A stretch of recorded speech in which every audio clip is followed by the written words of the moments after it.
welcome back to Limitless Live podcast. I'm so glad to be here with you today. In September, we're talking about financial life, and throughout the month, I'm trying to bring some knowledge about what finance is and how to keep the correct finances. And today's episode is one that really hits home for so many people. Debt-free living, smart saving to break the cycle of debt. So debt is something that most of us face at some point of our lives. It could be student loans, it could be credit cards, it could be car payments, or even medical bills. And let's be honest, debt doesn't just affect your wallet. It affects your peace of mind. It affects your relationships. And it even affects your ability to dream about the future. And I want to start with a couple of very powerful quotes. The first one is, "The borrower is slave to the lender." And the second one is, "You must gain control over your money, or the lack of it will forever control you." And that's what today's about. Taking back the control, breaking the cycle, and really stepping into the new financial chapter with confidence. Let's begin with the explanation and the separation between good debt and bad debt. Because not all debt is actually created equally. Good debt is anything that can create some future value. For example, if you take a mortgage that helps you build your equity, or a business loan that actually produces income for you. Even student loans are not necessarily bad when they actually lead to a greater earning power in the future. On the other side, bad debt is something with a high interest that really just eats you with that. For example, a credit card with a balance that has at least 20% interest on, or a payday loans, or financial things that just lose value very quickly, like clothing, electronics, even a car that you don't need, beyond your needs. So imagine that you're charging $1,000 for vacation on a credit card with a 20% interest. If you only make the minimum payment, you'll actually pay almost double the original cost. That's bad debt because it keeps you in this cycle of debt. So I want you to think for a minute about your own finances. What is one debt that you feel like it's helping you, and one that feels like it's dragging you down? And if you're watching this, share it with us in the chat. I would love to hear that from you. Now that you know the difference between bad and good debt, let's talk about how actually break free from debt. There are two powerful methods. There's one that's called the Snowball method, and the other one that's called the Avalanche method. So the Snowball method is a very popular one. It's when you focus on paying off your smallest debt first. Once you pay that minimum for the smallest, while paying the minimum payments of the rest, each time you clear one, roll over that amount into the next one. Okay? So the logic here is momentum. You keep paying the same amount, but now you're starting with the lowest one. So I'll give you an example. Let's say you have a credit card with $500 on a credit card, $2,000 on the medical bills, and let's say $10,000 on your school loans. With the Snowball, you're gonna start with the $500 first. So whatever that amount means for you, you pay that monthly while keep paying the medical bill minimum payment and the student loan minimum payment. When you're done with this $500, whatever amount you've been paying there, you're done with this. That amount rolls over to your next lowest payment. So that 2,000 medical bill will now be paid by the minimum plus whatever amount you were paying the other card, the credit card. And when you're done with the 2,000, you roll over that amount to your student loan. So it basically helps you clear that debt, and you win every time because that energy keeps going, that amount keeps going on the next card. Now, the math first approach is when you actually focus on the highest interest first, regardless of the balance. You want to first pay, that's the second method. You want to first pay the card that has the highest balance, which is saving you the most money long term. That takes patience because you don't see the instant win.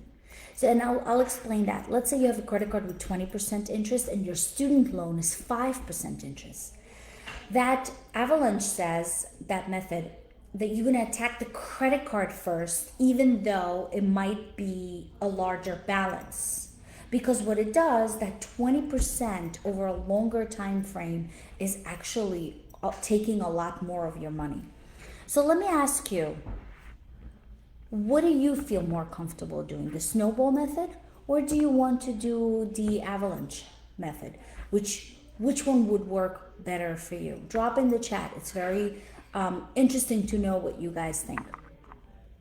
So, okay, let's shift gears. Getting out of debt is definitely the first step, but staying debt-free means protecting your credit and building confidence. So how do you protect your credit? Always pay at least the minimum on time. Late payments are the #1 credit killers. Keep your balance under 30% utilization. Once you go beyond that, it actually lowers your credit score. Under 10% is even better, but when you can't, cap it at 30%. Don't close old credit cards. Credit history length actually boosts your score. So even if you don't use that card at all, keep it open.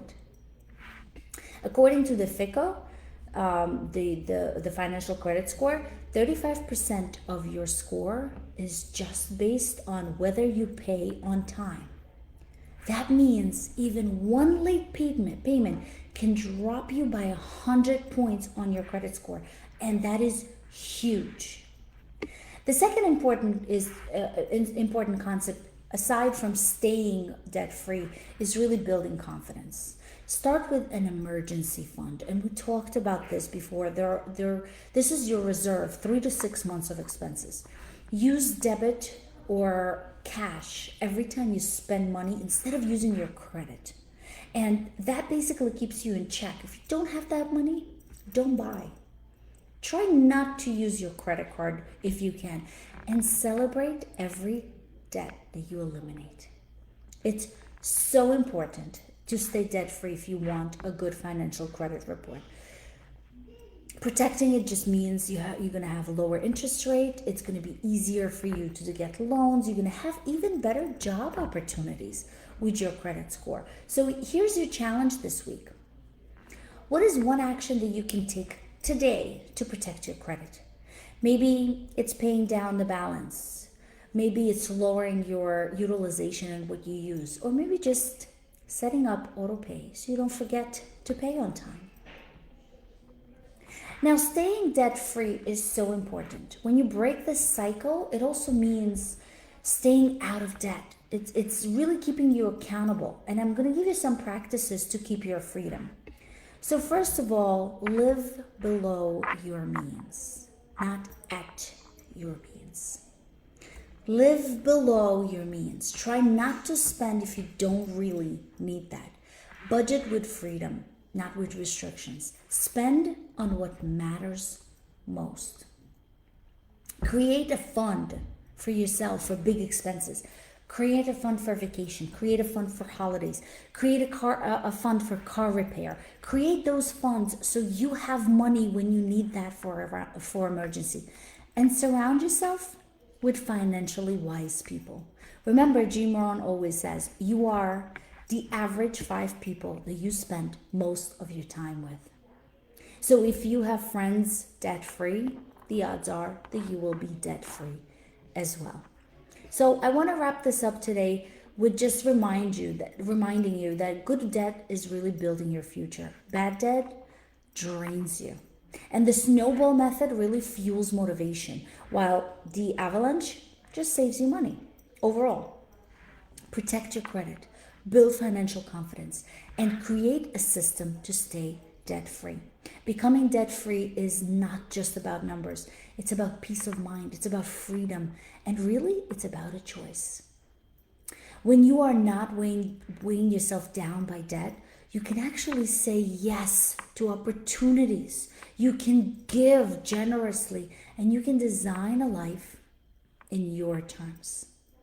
So before we close today, I would love to hear your biggest takeaway for today, which really is important to me to know. What do you prefer, snowball or avalanche method? And what one step that you will take to commit next week? This week on Thursday, I'm going to go live with a financial advisor, a certified financial advisor, who's my personal financial advisor, to tackle this and talk about saving. And I want to close with this incredible quote: financial freedom is available to those who learn about it and work for it. So keep learning. Robert Kiyosaki said that. And I would bring more value to you on Thursday. I hope you will be tuning in to learn about investments and how to invest correctly. Thank you so much for joining me today, and we'll continue to build your financial freedom. Looking forward to see you all on Thursday.